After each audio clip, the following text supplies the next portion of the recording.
Alright दोस्तों, तो लेके आ गए हैं आपके लिए एसएससी जीडी 2022-23 के लिए रीजनिंग का मॉक टेस्ट।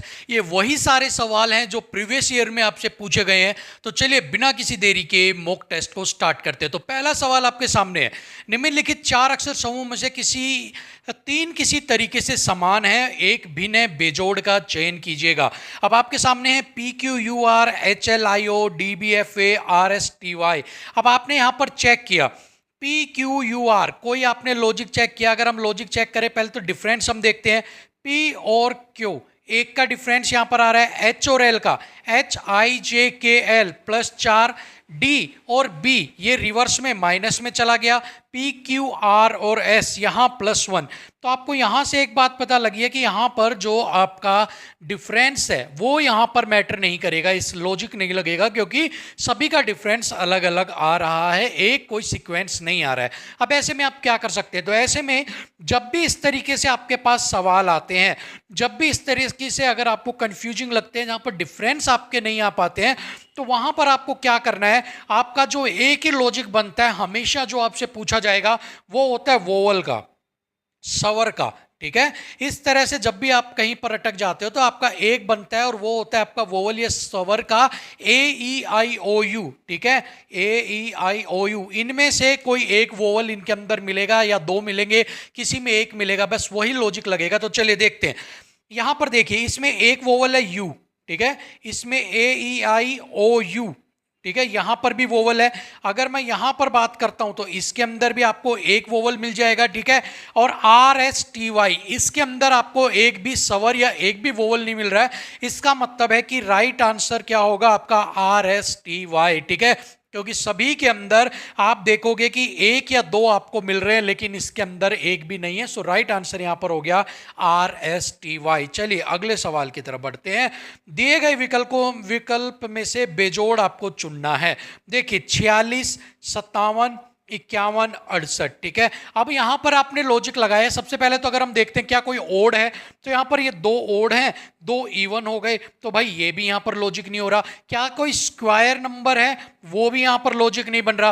क्या कोई ऐसा है जो अभाज्य संख्या है या फिर जो खुद से ही डिवाइड होती है? तो देखिए 46, 57, 51, 68, ये कोई भी अभाज्य संख्या यहां पर नहीं है जो खुद से ही भाग हो। सो अब ऐसे में लॉजिक रह जाता है डिफरेंस लेने का। ठीक है, ऐसे में हम लेंगे डिफरेंस। 4 और 6 में से 4 गया, डिफरेंस आया 2 का।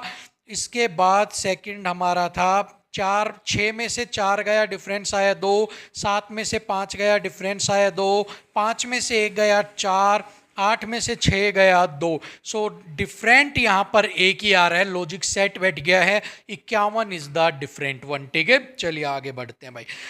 निम्नलिखित 4 अक्षर में से किसी एक तरीके से कोई एक अलग है, बाकी 3 समान है, बताना है। दूरी, आयतन, गैलन, वजन। तो देखिए दूरी, आयतन और वजन ये सारी फिजिकल क्वांटिटी हैं। ठीक है, एक फिजिकल आपके पास क्वांटिटीज हैं ये, दूरी, आयतन और वजन। बट गैलन क्या है? गैलन यहां पर एक यूनिट है। यूनिट का मतलब है इकाई। ठीक है, गैलन एक वजन की इकाई है, जबकि बाकी सारे दूरी, आयतन और वजन फिजिकल क्वांटिटी हैं। तो इस हिसाब से gallon is the right one. Gallon क्या है? डिफरेंट वन है। ठीक है, चलिए आगे बढ़ते हैं। 4 शब्द दिए गए हैं जिसमें से 3 किसी तरीके से समान, एक भिन्न है। चेन्नई, गंगटोक, हैदराबाद, औरंगाबाद। तो यहां पर सीधी सी एक चीज निकल के आती है कि आपके यहां पर कैपिटल्स पूछा गया है। Chennai is the capital of Tamil Nadu, Gangtok is the capital of Sikkim, ठीक है, Hyderabad is the capital of Telangana, ठीक है, Telangana, and Aurangabad, Aurangabad is not an capital, Aurangabad is a city situated in the state Maharashtra. ठीक है, सो औरंगाबाद एक सिटी है जो महाराष्ट्र के अंदर सिचुएटेड है। चलिए आगे बढ़ते हैं। Right answer Aurangabad. निम्नलिखित 4 में से 3 किसी प्रकार से सेम है और एक भिन्न है, आपको बताना है उस बेजोड़ का।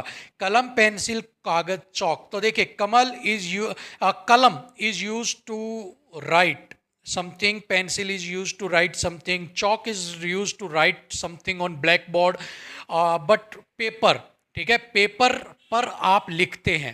ठीक है, पेपर लिखने के लिए यूज नहीं होता है आप किसी चीज से, बट पेपर के ऊपर आप लिखते हैं, सो कागज इज द डिफरेंट वन। चलिए आगे बढ़ते हैं। यहाँ पर बेजोड़ अक्षर का आपको यहाँ पर चयन करना है कि बेजोड़ क्या है। तो चलिए सबसे पहले तो डिफरेंस देख लेते हैं, जो मैं हमेशा बताता हूँ जब भी आपके पास सीरीज आती है आपको डिफरेंस चेक करना है, ठीक है। एक्स से लेते हैं, एक्स वाई जेड, डिफरेंस कितना है इन दोनों के बीच में, +2 का।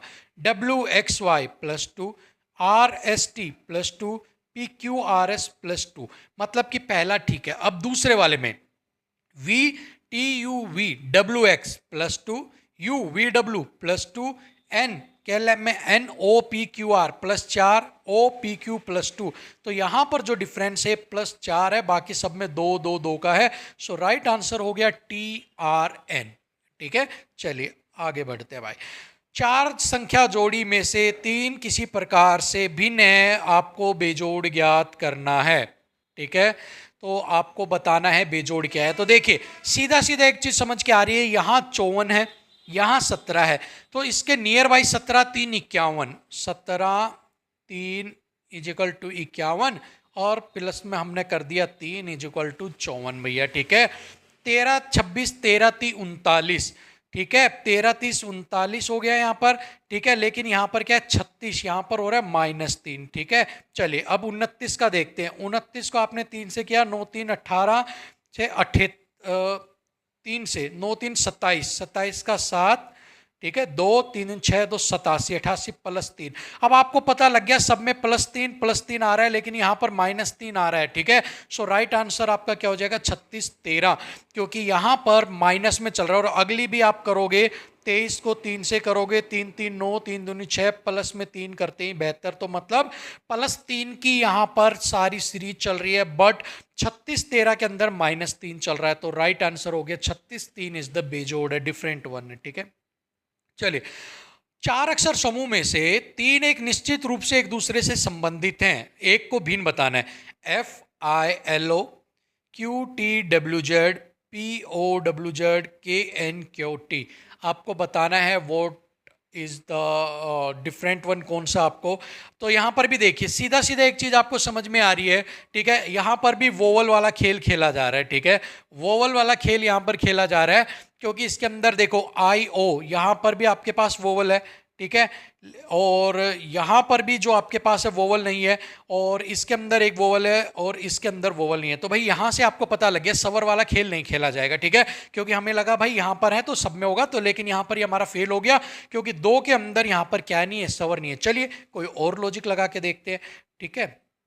अब डिफरेंस लेते हैं। F के बाद ABCDEF GHI +T, Q RST +3, P KLMNOP -2, KLMN +3। तो यहाँ पर +3 +3 +3, यहाँ पर -2 हो रहा है, तो राइट आंसर हो गया PQWZ, क्योंकि डिफरेंस यहाँ पर -2 का आ रहा है, बाकी सब में +3 का है, तो option 3 is the right answer, ठीक है। चलिए बेजोड़ शब्द अक्षर या संख्या या युगम का चयन कीजिए। 136 17 19 152 20 160, ठीक है। 18 148, ठीक है। तो देखिए यहाँ पर सीधा सीधा आपको पास 2 ही चीज होंगी, जैसे हमने पीछे किया था 51 56 वाला। ये देखना है कि क्या है 17 से पूरा पूरा डिवाइड हो रहा है, तो मैं 17 को 8 से गुना करता हूँ। 8 7 56, 8 एकम 8 और 5 13, 136 पूरा डिवाइड हो गया। 19 को भी मैं करके देखता हूँ 8 से, 8 9 72 और 8 और 5 15, 152 हो गया। 20 को मैं 8 से गुना करता हूँ, 8 दूनी 16, ठीक है, 160, ये भी हो गया, बट ये अकेला बच गया। तो यहाँ पर आपको सोल्व करने की जरूरत नहीं है, राइट आंसर हो जाएगा आपका ऑप्शन डी, ठीक है। चलिए आगे, बेजोड़ ज्ञात कीजिएगा। आपके पास कुछ पिक्चर्स दी गई हैं, आपको बेजोड़ बताना है। SSLLTT, देखिए अब यहाँ पर आपको सीधी बात है भाई, मैं L ऐसे बनाऊंगा और मैं यहाँ पर अगर मैं दर्पण रख देता हूँ या मिरर रख देता हूँ, तो इसकी इमेज कैसी बनेगी, ऐसी बनेगी, ठीक है। N यहाँ पर ऐसे है और मैंने यहाँ पर मिरर रख दिया, तो ये जब इमेज बनेगी वो कैसी बनेगी, ऐसी बनेगी। तो आपको पता है कि मिरर इमेज बन रही है, राइट साइड के अंदर जो मिरर है इसका वो रखा गया है। तो एस भी ऐसा सही यही बनेगा आपका, एल भी यही बनेगा, एन मैंने आपको बता ही दिया। अब टी जो होगा, अगर यहाँ पर मैं दर्पण लगाऊंगा तो टी ऐसा ही बनेगा, ना कि उल्टा बनेगा। लेकिन अगर मैं यहाँ दर्पण लगाता इसके नीचे तो टी ऐसा बनता, लेकिन दर्पण तो राइट साइड में लगा हुआ है, तो ये ऑप्शन हो गया गलत। तो option D is the right answer. ठीक है, चलिए बेजोड़ को ज्ञात करना आपको। देखिए 4 आपके पास पिक्चर दिए हैं, बेजोड़ बताना। अब देखिए यहां से सीधी सीधी एक चीज निकल के आ रही है, 1 सेकंड लगना चाहिए। आधी अंदर है आधा बाहर है, आधा अंदर है आधा बाहर है, आधा अंदर है आधा बाहर है, ये पूरा इसके अंदर समाहित है। So option 4 is the right answer. ठीक है, चलिए आगे बढ़ते हैं भाई। बेजोड़ ज्ञात कीजिएगा। बेजोड़ क्या होगा? तो देखिए ये थोड़ा सा यूनिक है। A B C D E. अब इसमें आप दिमाग लगाएंगे कि यार देखिए इसके अंदर आप भुजाएं गिनेंगे, 1 2 3 4 5 6 10 12, सारे लॉजिक आप लगाएंगे और उसके बाद आप देखेंगे कि आपका आंसर क्यों नहीं आ रहा। तो आपको बेजोड़ अगर ज्ञात करना है तो इसके अंदर क्या लॉजिक लग रहा है एक बार वो मैं बताता हूँ। देखिए पहले वाली पिक्चर लीजिए, पहली वाली पिक्चर में जो ये नीचे वाला हिस्सा है ये वाला, ये कैसा बन रहा है? ऐसे ऐसे ऐसे, ठीक है ऐसे। और ऊपर वाला हिस्सा कैसा बन रहा है? ऐसे ऐसे ऐसे, मतलब सेम बन रहा है। ठीक है, अब ये देखिए बी पिक्चर में देखिए नीचे वाला हिस्सा ऐसे और ऊपर वाला हिस्सा भी ऐसा ही। ठीक है, इस वाले हिस्से पे आ जाइए, इस वाले पे डी पे। डी का हिस्सा क्या बन रहा है? ट्रायंगल बन रहा है और ऊपर में भी ट्रायंगल। इसमें देखिए इसमें नीचे डब्बा निकल रहा है तो इसमें भी डब्बा निकल रहा है, बट भैया इसके अंदर निकल रहा है इस तरीके से, तो ऊपर भी आपका ऐसा ही निकलना चाहिए था, बट ऊपर निकल रहा है इस तरह से करने पे एक छोटा सा एक आपका रेक्टेंगल टाइप का। सो राइट आंसर यहाँ पर क्या हो गया? C, option C is the right answer. तो इस तरह के भी कुछ लॉजिकल सवाल आपके सामने वहाँ पर आ जाते हैं, तो अपने को ध्यान रखना है आपको कि इस तरह का भी लॉजिक आप लगाना है वहाँ पर। ठीक है, सिर्फ भुजाएं गिनने या सिर्फ पिक्चर रोटेट को ही आपको नहीं पकड़ना, इस तरह की चीज़ें भी आपको पकड़नी है। ठीक है, चलिए आगे देखते हैं। बेजोड़ ज्ञात करो भाई। ठीक है, अब अगर हम बेजोड़ ज्ञात करते हैं तो आपने यहाँ पर देखा होगा कि पहले आपकी जो पिक्चर्स हैं वो मूव हो रही है, लेकिन आपने एक चीज़ यहाँ पर नोट करी कि ये जो डॉट है ये जो इसकी टेल है, जो इसकी पूंछ है, इसके साथ लगा हुआ है हर जगह पे। ये देखिए यहाँ पर भी, यहाँ पर भी, यहाँ पर भी, लेकिन इसमें इसकी टेल के साथ ये नहीं लगा हुआ है। So option C is the right answer. ठीक है, चलिए आगे बढ़ते हैं। बेजोड़ ज्ञात करना है आपको, बेजोड़ बताइए। तो इसमें से आपको सिंपल है, देखते के साथ पता लगना चाहिए। 5 का स्क्वायर, 4 का स्क्वायर, 10 का square, 40 is the right answer. ठीक है, चलिए ये अंडरस्टैंडिंग जब आप डेवलप करेंगे तभी आप एग्जाम में अच्छे नंबर भी ले पाएंगे और एग्जाम को क्रैक भी कर पाएंगे। अदरवाइज अगर आपने इन्हीं सवालों के अंदर मान लो आप सोचने बैठ गए और यहाँ पर भी अगर आप 30 से 35 सेकंड का समय ले रहे हो, जो कि 1 से आपका 5 सेकंड के बीच में होना चाहिए, तो आप पेपर पूरा नहीं कर पाएंगे। ठीक है, तो अपनी अंडरस्टैंडिंग प्रैक्टिस बेस्ड इन चीज़ों को बढ़ाइए आप। ठीक है, चलिए आगे बढ़ते हैं। लास्ट सवाल है, बेजोड़ याद करना है। हाथी, गधा, घोड़ा सारे 4 पैर वाले जानवर हैं। ये पक्षी है, एक तो ये हो सकता है कि ये पक्षी है, ये सारे पशु हैं।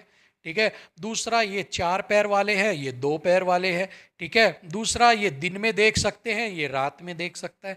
तो बहुत सारे लॉजिक यहाँ पर लग जाते हैं, तो ये सारे लॉजिक जो भी आपको ठीक लगे आप लगा सकते हैं, बट पक्षी और पशु वाला जो यहाँ पर वो सूट बैठ रहा है। बाकी 4 पैर 2 पैर का भी लगा सकते हैं। कुछ बच्चे कहेंगे कि ये अपनी गर्दन को पूरी नहीं घुमा सकते, ये 360 पे उल्लू घुमा सकता है, तो वो भी लॉजिक ठीक हो सकता है, बस आपका आंसर ठीक होना चाहिए। ठीक है, सो यहाँ पर हमारा आज का मॉक टेस्ट 15 सवालों का पूरा कंप्लीट हो जाता है। हिंदी का मॉक टेस्ट जल्दी आपके सामने आ जाएगा, मैथ्स का भी आने वाला है। एक मैथ्स का आ चुका है, प्रॉफिट लॉस का, मैथ्स का परसेंटेज का यहाँ पर आने वाला है। सो स्टे ट्यून्ड, तैयारी करते रहो। जॉब मिलना बहुत मुश्किल आज के टाइम में, जो मेहनत करेगा वही जॉब ले जाएगा, वरना आप सिर्फ अफसोस ही करते रह जाएंगे। ठीक है, तो अगली वीडियो में आपसे फिर मिलते हैं, तब तक के लिए इजाजत दीजिएगा। नमस्कार।